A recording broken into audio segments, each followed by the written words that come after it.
सुबह की शुरुआत। रिया ने अपने कैमरे का लेंस साफ किया और कॉफी का एक घूंट लिया। दिल्ली की सुबह की भीड़ से दूर वह अपने दोस्त कबीर के साथ एक पुरानी हवेली की तस्वीरें लेने जा रही थी, जो रंगपुर के जंगलों के बीच में स्थित थी।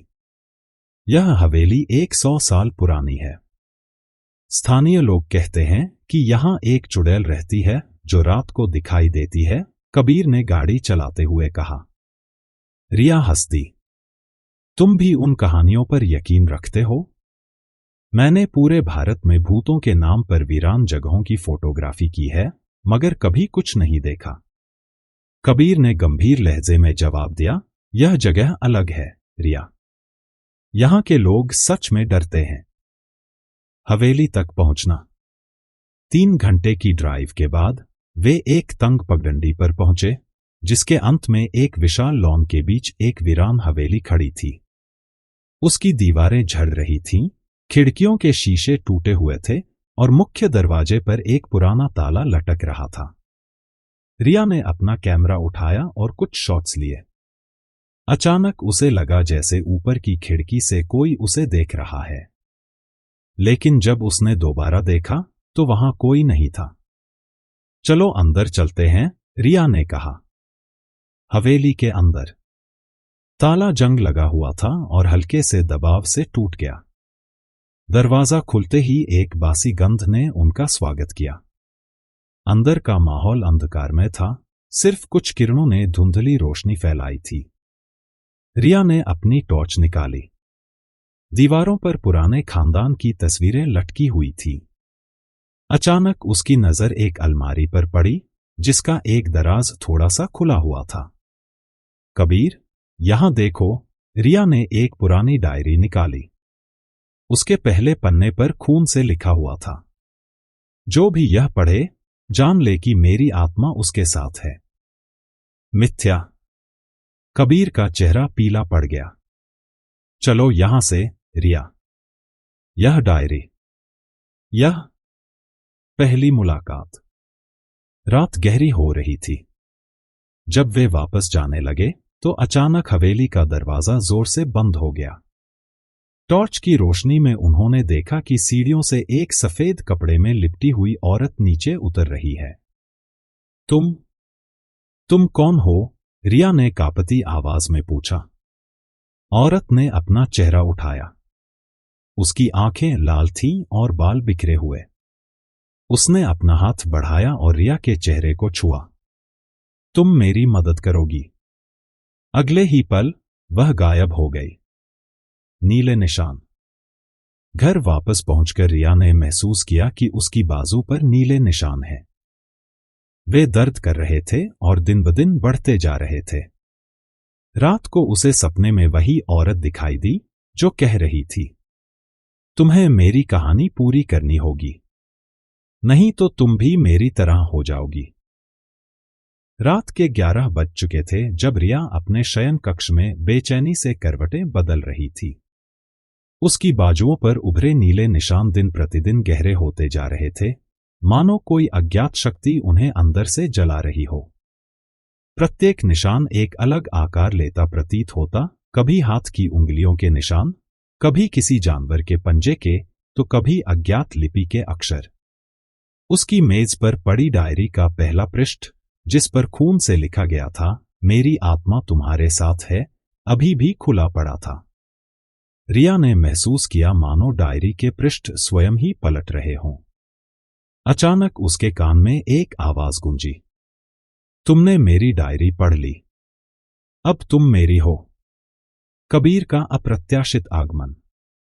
सुबह 4 बजे घंटी की आवाज ने रिया को झटका दिया। दरवाजे पर कबीर खड़ा था, उसकी आंखों में भय और बेचैनी स्पष्ट दिखाई दे रही थी। तुम्हें पता है अभी कितने बजे हैं? रिया ने गुस्से से पूछा।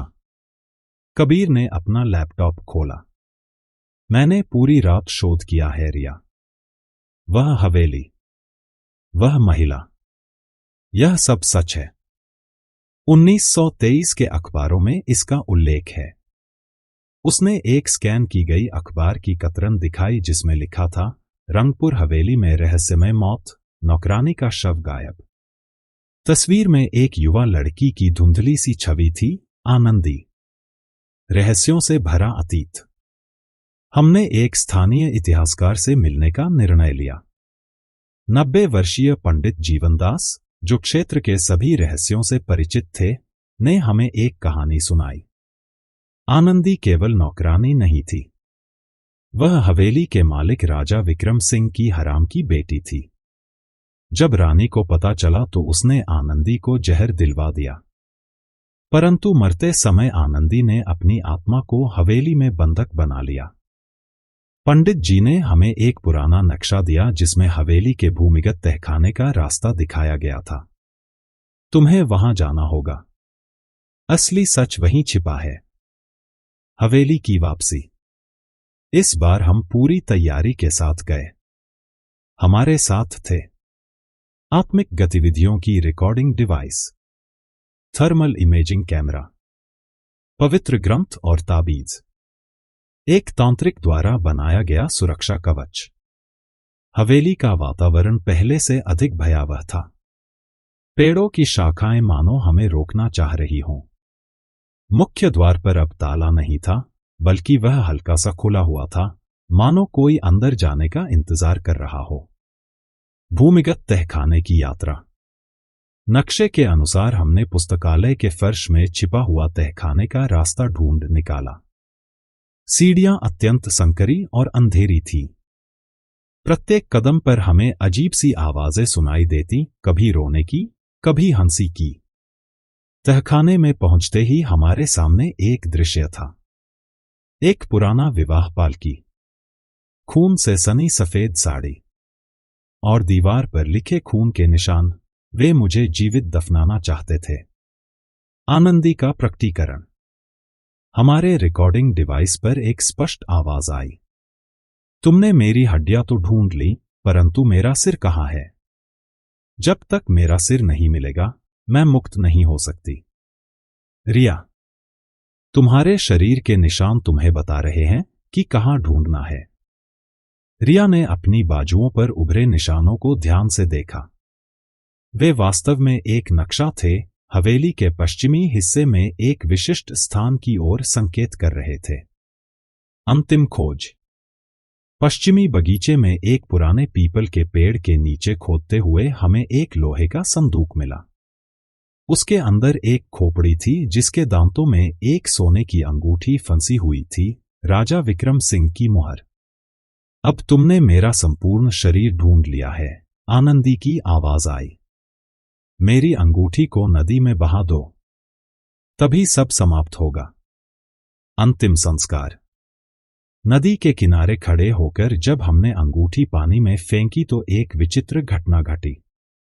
पानी का रंग लाल हो गया, हवा में सुगंध फैल गई और दूर कहीं एक मुस्कुराहट की आवाज सुनाई दी। रिया की बाजुओं से नीले निशान गायब हो चुके थे। रहस्योद्घाटन का समापन। घर वापस पहुंचकर हमें एक और आश्चर्य की प्रतीक्षा थी। पंडित जीवनदास का फोन आया। तुम्हें पता है आनंदी की अंगूठी वास्तव में किसकी थी? वह रानी की हत्या की गई बेटी थी जिसे राजा ने अपनी संतान मानने से इनकार कर दिया था। भविष्य के लिए संकेत। कहानी के समापन पर रिया को एक और रहस्यमय संदेश मिला। अब तुमने एक आत्मा को मुक्त कर दिया है, परंतु भारत में ऐसी हजारों बंदी आत्माएं हैं जो तुम्हारी प्रतीक्षा कर रही हैं। तुम्हारी यात्रा अभी समाप्त नहीं हुई। रिया और कबीर ने 6 हवेलियों के रहस्य सुलझा लिए थे, पर 7वीं हवेली, दिल्ली के मयूर विहार में छिपे सिंघानिया हवेली का रहस्य अभी बाकी था। जीपीएस मैप पर यह स्थान एक विचित्र प्रकाश से चमक रहा था। इस बार हमें पूरी तैयारी से जाना होगा। कबीर ने अपने बैग में रखे आधुनिक EMF meter, thermal drone camera, आत्माओं से संवाद के लिए ईवीपी रिकॉर्डर, एक तांत्रिक द्वारा बनाया गया रक्षा कवच। भाग 2, हवेली में प्रवेश। मयूर विहार के इस विशाल भवन का गेट स्वतः ही खुल गया, मानो कोई उनका इंतजार कर रहा हो। अंदर का वातावरण अजीब था। हवा में केसर की खुशबू, दीवारों पर स्वतः लिखते अक्षर, छत से टपकता लाल तरल, पानी या खून। तभी एक आवाज गूंजी, तुम सही समय पर आ गए। आज पूर्णिमा है, जब सभी आत्माएं एक साथ बात कर सकती हैं। भाग 3, विक्रम सिंघानिया का सच।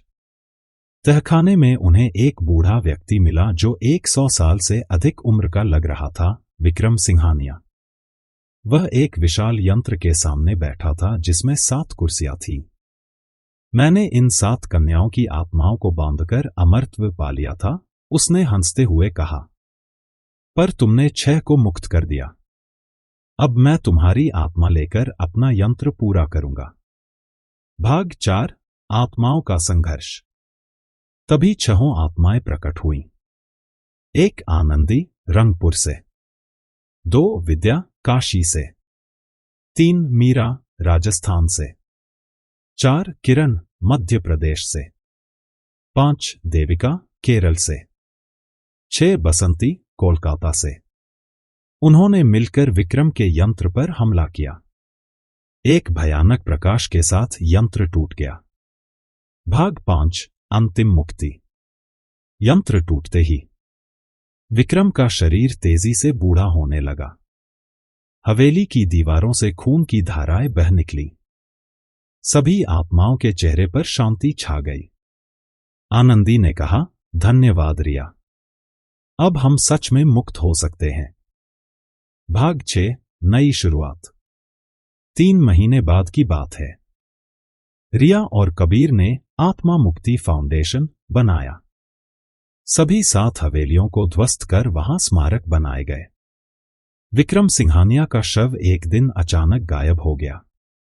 अंतिम दृश्य, एक नया संदेश। कहानी के अंत में रिया को एक पुराना लिफाफा मिलता है जिसमें लिखा है, 7 हवेलियां तो सिर्फ शुरुआत थी, अब 7 देशों की यात्रा तैयार करो। एक सच्चा मित्र। रिया मुस्कुराती है और कबीर की तरफ देखकर कहती है, हमारा काम अभी खत्म नहीं हुआ है। पूर्ण। क्या यह समापन आपको पसंद आया?